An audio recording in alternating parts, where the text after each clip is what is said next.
Rare wild cat lives with grandma. What scientists discovered will amaze you. The rain fell in heavy sheets across the Appalachian foothills of western North Carolina.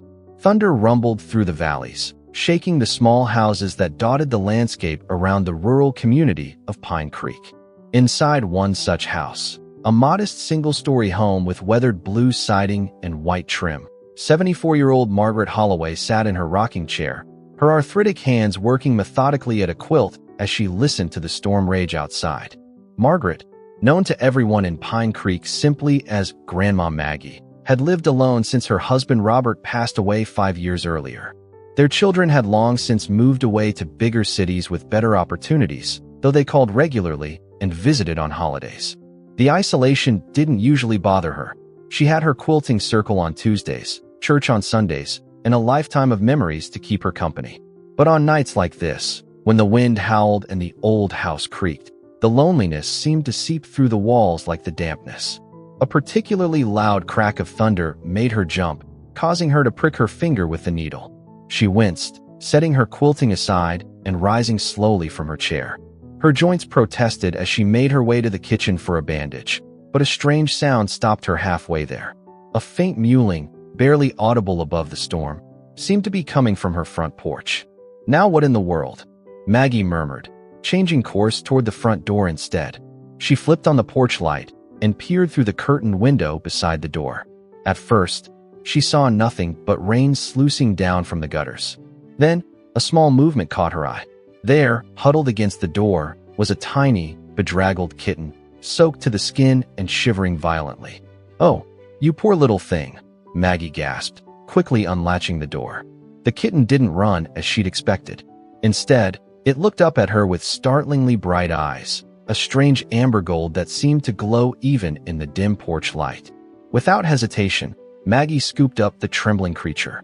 It was so cold and small, hardly more than a handful of wet fur. Closing the door against the storm, she carried the kitten to the kitchen where she gently wrapped it in a clean dish towel. "You're safe now, little one," she crooned, carefully drying its fur. "Where did you come from? Are you lost?" The kitten merely stared at her, those unusual eyes unblinking and intense. Now that it was drier, Maggie could see it had unusual markings, tawny fur with distinct spotted patterns and tufted ears. "Well, you're no ordinary tabby, are you?" She smiled, feeling a warmth spreading through her chest that she hadn't experienced in quite some time. "Let's get you something to eat, and we'll figure things out in the morning." She didn't have proper cat food, but she found some canned tuna in the pantry, which the kitten devoured ravenously. After setting up a makeshift bed in a cardboard box lined with an old sweater, Maggie watched as the little creature curled up and quickly fell asleep. "I suppose you can stay until the storm passes," she told the sleeping kitten, though deep down, she already suspected that this unexpected visitor might be exactly what her quiet life needed. By morning, the storm had cleared, leaving behind a freshly washed world of glistening green. Maggie woke to find the kitten perched on her nightstand, those distinctive eyes studying her with uncanny intelligence. "Well, good morning to you too," she chuckled, reaching out to stroke its head. The kitten leaned into her touch, a rough purr rumbling from its tiny body. "I guess we should see if someone's missing you." But as days turned into weeks, no one came forward to claim the kitten despite Maggie's inquiries around town and at the local veterinary clinic. Dr. Jenkins, the elderly vet who had served Pine Creek for over 40 years, examined the kitten during its first checkup. "Unusual little fellow," he commented, gently palpating the kitten's abdomen. "Male, probably about 8 weeks old. Healthy, though, despite being out in that storm." "What kind of cat do you think he is?" Maggie asked, watching as the kitten tolerated the examination with surprising patience. Dr. Jenkins adjusted his glasses, studying the distinctive markings. "Hard to say. Got some wildcat characteristics. Those ear tufts, the spotting. Could be a Maine Coon mix, but something about those eyes." He trailed off, then shrugged. "Well, he's yours now, I suppose. What are you calling him?" Maggie hadn't actually decided on a name yet. She'd been trying different ones, but nothing seemed to fit. Then she remembered her late husband's stories about his Russian grandmother who had emigrated to America in the early 1900s. Robert had always said she was as tough and resilient as they came, surviving hardships that would have broken lesser souls. "Veja," she said suddenly. His name is Veja. Dr. Jenkins raised an eyebrow. Unusual name for a cat. He's an unusual cat, Maggie replied simply. And unusual Veja certainly proved to be. While most kittens grew gradually, Veja seemed to shoot up overnight. By 3 months, he was already the size of an adult house cat, with powerful legs and a broadening face. His fur thickened into a luxurious coat with distinctive rosette patterns, and those tufted ears became more pronounced. His tail, which Maggie had initially thought was just stubby due to his young age, remained shorter than a typical domestic cat's, with a black tip that contrasted with his tawny coat. My word, Maggie, that cat of yours is turning into a small mountain lion, exclaimed Doris Whitaker, Maggie's neighbor and fellow Quilting Circle member, when she visited for tea one afternoon. What are you feeding him? Just regular cat food, Maggie replied, watching as Veja lounged on the windowsill, his unusual eyes tracking the birds outside with laser focus. Dr. Jenkins thinks he might be part Maine Coon. They get pretty big. Doris didn't look convinced. Well, he's certainly handsome, I'll give him that. But there's something wild about him, isn't there? Maggie couldn't disagree. While Veja was affectionate with her, sleeping at the foot of her bed each night and following her around the house during the day, he displayed behaviors that seemed instinctual rather than learned. He would disappear into the dense woods behind Maggie's property for hours at a time, returning with leaves in his fur and a satisfied air about him.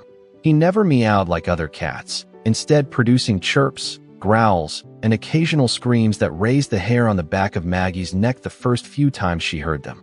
Yet for all his wildness, his devotion to Maggie was unwavering. When her arthritis flared up badly that winter, making it difficult for her to get out of bed some mornings, Veja would stay by her side, his warm body pressed against her aching joints as if he understood her pain. On her darkest days, when memories of Robert threatened to overwhelm her, Veja would climb onto her lap, his rumbling purr a comforting vibration against her chest. "You're my little guardian angel, aren't you?" she would murmur, stroking his increasingly muscular back. By his first birthday, Veja weighed nearly 30 pounds and stood as tall as Maggie's knee. Neighbors began to comment, some with admiration, others with barely concealed wariness. "That's no house cat," muttered Frank Miller, the surly owner of Pine Creek's general store, as Veja waited patiently outside while Maggie shopped one spring afternoon. "Thing looks like it belongs in a zoo, not someone's living room." Maggie merely smiled and continued selecting her groceries. Let them talk. Veja had brought joy and purpose back into her life, and that was all that mattered to her. The break-in occurred on a crisp autumn night, just after Veja's second birthday. By then, he had reached his full size, a magnificent animal that more resembled a small lynx than any domestic cat, with powerful haunches, a broad face framed by pronounced ruffs of fur, and those ever-intense amber eyes that seemed to glow in the dark. Maggie had gone to bed early that night, her joints aching from the changing weather. Veja, as usual, had taken up his position at the foot of her bed, his solid weight a comforting presence as she drifted off to sleep. She wasn't sure what woke her initially, a sound too subtle for her aging ears to detect, perhaps, or simply the sudden absence of Veja's warmth on the bed. Opening her eyes in the darkness, she realized he was gone, his usual spot empty. Then she heard it, a low, threatening growl unlike anything she'd ever heard from him before, coming from the direction of her living room. It was followed by a crash and a man's startled curse. Fear froze her in place momentarily, then galvanized her into action. Grabbing her cell phone from the nightstand, she dialed 911 with trembling fingers, whispering her address to the dispatcher as the sounds from the living room escalated. Another crash, shouts of alarm, and the unmistakable scream of an enraged wild animal. "Ma'am, are you in danger?" the dispatcher asked urgently. I'm not sure," Maggie stammered, her heart pounding. "Someone's in my house, but my cat out." Before she could finish her sentence, there was a final shout, the sound of her front door banging open, and then silence. Terrified, Maggie remained huddled in her bed until red and blue lights flickered through her bedroom window and a police officer's voice called out from her front porch. "Mrs. Holloway? Pine Creek Police. Are you all right in there?" Cautiously, she emerged from her bedroom to find her living room in disarray, a lamp knocked over, her coffee table upended, and most alarmingly, droplets of blood on the hardwood floor. Veja sat calmly in the center of the chaos, methodically grooming a paw as if nothing unusual had occurred. "Ma'am." The officer, a young man named Davidson whom Maggie recognized from church, stood at her open front door, his hand hovering near his holstered weapon. His eyes widened when they landed on Veja. "Is that your pet?" "Yes, that's Veja," Maggie confirmed, moving to the cat's side and placing a shaking hand on his broad back. His fur was bristled, muscles still tense beneath her touch, but he leaned against her leg reassuringly. I think you protected me." Officer Davidson's partner appeared behind him, her flashlight beam sweeping across the room before settling on Veja. "Holy, what kind of cat is that?" "We need to call animal control, Tom," she muttered to her partner.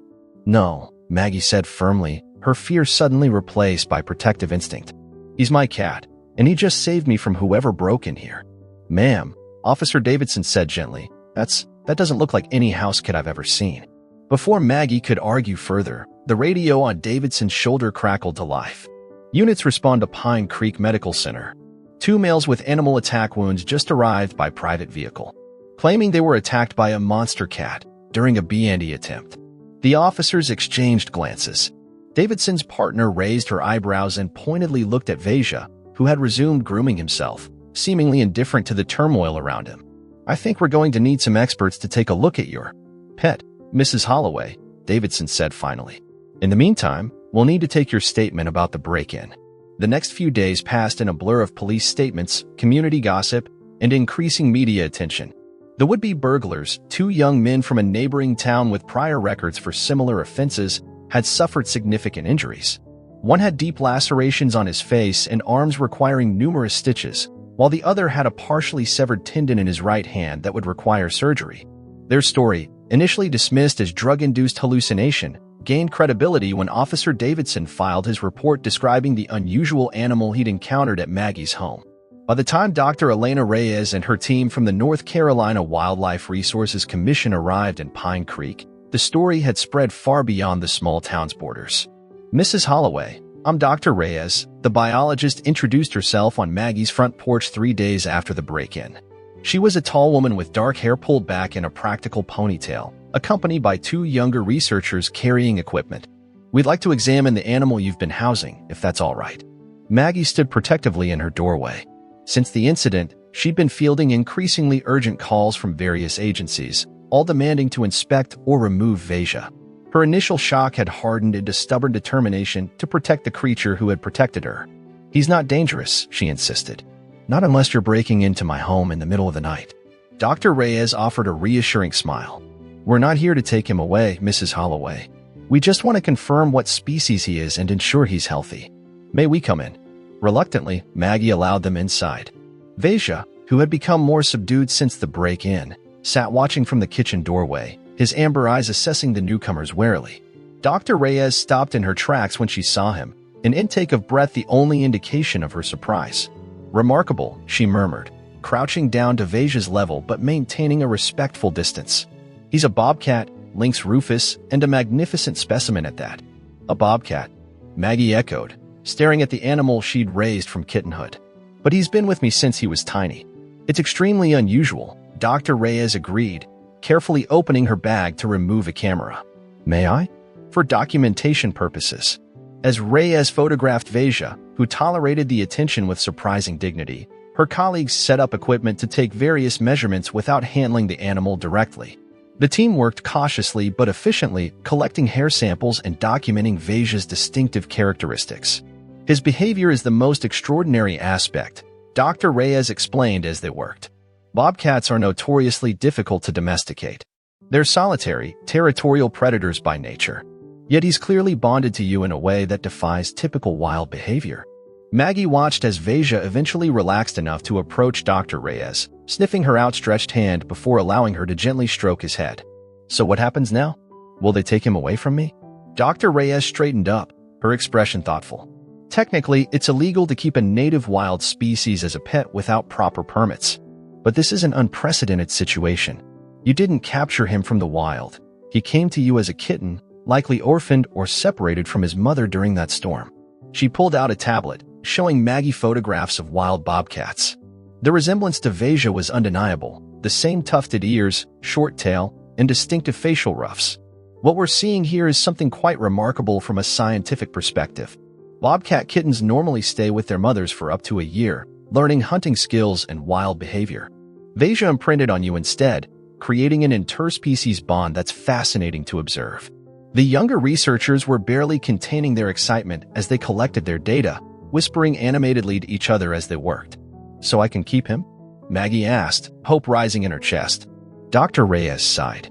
"It's complicated. There will need to be evaluations, discussions with various agencies. His protective behavior during the break-in demonstrates he's not a threat to you, but there could be public safety concerns, and his own welfare needs to be considered."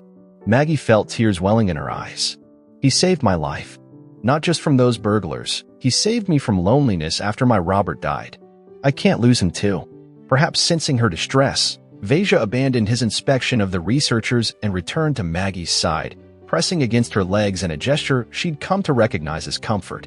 Dr. Reyes watched this interaction with evident fascination. "Let me make some calls," she said finally.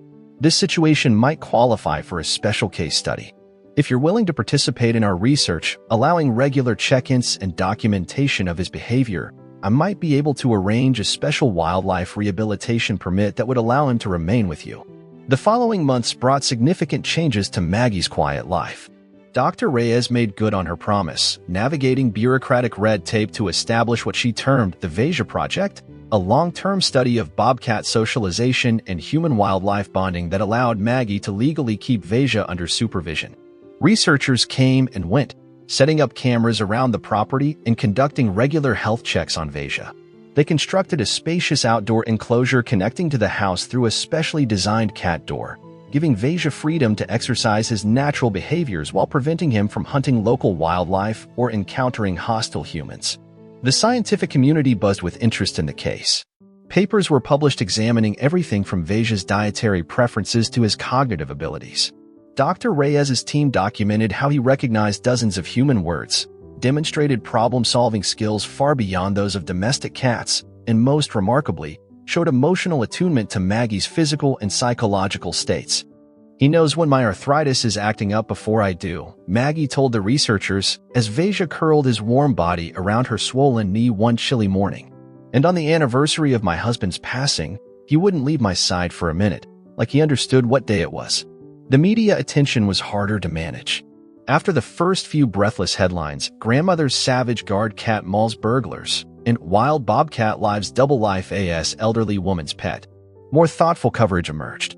Nature documentarians requested permission to film, which Maggie reluctantly granted after Dr. Reyes assured her the exposure might help protect other wildcats by fostering public appreciation. Pine Creek, meanwhile, embraced its sudden fame. The small town saw an influx of tourists hoping to catch a glimpse of the grandma and the bobcat as they became known. Frank Miller, who had once disparaged Veja, now sold bobcat-themed souvenirs in his general store. The elementary school adopted the bobcat as its mascot, and the town council designated a Veja Day each autumn to commemorate the night he had protected one of their beloved elders. For Maggie herself, the attention was both overwhelming and heartwarming. Her children and grandchildren, who had been horrified when they first learned she was living with a wild predator, gradually came to accept Veja after seeing the extraordinary bond between them. Her son Michael, an engineer from Charlotte, even designed and built a series of climbing structures throughout Maggie's house that allowed Veja to indulge his natural instinct for height and observation. "It's like living with a celebrity roommate," Maggie joked to Dr. Reyes during one of her regular visits, nearly a year after the break-in. They sat on Maggie's back porch, watching as Veja stalked through the tall grasses of his enclosure, every movement a reminder of his wild heritage. "He certainly changed a lot of minds about wildlife conservation," Dr. Reyes replied, making notes on her ever-present tablet. "Applications for our bobcat habitat preservation initiatives have tripled since your story went public." "And what about those who still think he belongs in the wild?" Maggie asked quietly. It was a question that had haunted her since the beginning, one she'd been afraid to voice. Would he be happier out there? Dr. Reyes set down her tablet, considering the question with the seriousness it deserved. "Veja's case is unique, Maggie. He's imprinted on humans, on you specifically, during his critical developmental period. He never learned the skills he would need to survive in the wild. More importantly, he's formed a bond with you that defies conventional understanding of wild animal behavior. She gestured toward Veja, who had abruptly abandoned his stalking to trot back toward the porch, apparently aware he was being discussed. Science is still discovering how complex the emotional lives of animals truly are. What we're witnessing with Veja suggests that under the right circumstances, the capacity for cross-species bonding might be greater than we ever imagined. Veja leapt gracefully onto the porch railing, his muscular form moving with the fluid precision that still sometimes took Maggie's breath away. He chirped a greeting, bumping his broad head against Maggie's hand in a demand for attention that was pure domesticated pet, despite his wild appearance. The most remarkable finding, Dr. Reyes continued, watching this interaction, is how this relationship has benefited both of you. Our health monitoring shows that your blood pressure has improved, your arthritis symptoms have decreased, and your cognitive function scores are well above average for your age group. Meanwhile, all indicators suggest Veja is thriving physically and behaviorally. Maggie stroked the bobcat's fur, feeling the powerful muscles beneath, the same ones that had once driven away those who meant her harm. So you're saying we saved each other? Dr. Reyes smiled. That's exactly what the data suggests. And that's what makes your story so compelling to people around the country. It challenges our assumptions about the barriers between humans and wildlife, reminding us that compassion can create connections we never thought possible. As if understanding her words, Veja settled into Maggie's lap, all 30-plus pounds of wild Felid somehow arranging himself comfortably on the elderly woman's legs. His amber eyes, still as striking as the day she'd found him shivering on her porch, gazed up at her with unmistakable contentment. "Well," Maggie said, her voice thick with emotion as she ran gnarled fingers through his spotted fur, "I always told Robert I'd never get another cat after our old Tabby passed. Guess I should have been more specific." 3 years after the rainy night that brought them together, Grandma Maggie and Veja had settled into a routine that balanced the needs of a wild bobcat with the comforts of domestic life. The initial media frenzy had died down, though a dedicated following still eagerly consumed the updates Dr. Reyes's team shared through their research blog and social media channels. The Veja project had expanded to include educational programs, with carefully supervised visits from school groups and university students who came to learn about bobcat conservation and the ethics of human-wildlife interaction. Maggie, despite her initial reluctance to be in the spotlight, had embraced her role as an ambassador for wildlife appreciation among the elderly. "People my age often think they're too old to make a difference in the world," she told a group of seniors from a nearby retirement community who had come to hear her speak. "But look at us, an old woman and a wild cat, changing how people think about conservation and connection." Veja, now fully mature at 5 years old, had developed a surprising tolerance for these educational sessions, seeming to understand their importance. He would make brief, dignified appearances, demonstrating his natural behaviors from the safety of his enclosure before retreating to more private areas when he'd had enough human attention. Dr. Reyes's research had expanded to include studies of other wildcats worldwide, examining whether Veja's case was truly unique or if similar bonds might be possible under specific circumstances. The findings suggested that while Veja's level of socialization was exceptional, the capacity for meaningful cross-species relationships existed in many wild animals, a discovery that had profound implications for conservation efforts. As for Pine Creek itself, the small town had been transformed. Tourism had brought new businesses and opportunities, but more importantly, a renewed appreciation for the natural landscape surrounding them. A bobcat preservation area had been established in the nearby forest, protecting crucial habitat not just for bobcats but for the entire ecosystem they inhabited. On crisp autumn evenings, Maggie would often sit on her back porch, Veja stretched out beside her, both of them watching the sun set over the mountains. In these quiet moments, she would reflect on the extraordinary journey that had begun with a simple act of compassion on a stormy night. "You know, Robert would have loved you," she would tell Veja, scratching behind his tufted ears in the way that made him purr, a sound somewhere between a domestic cat's rumble and something wilder, deeper.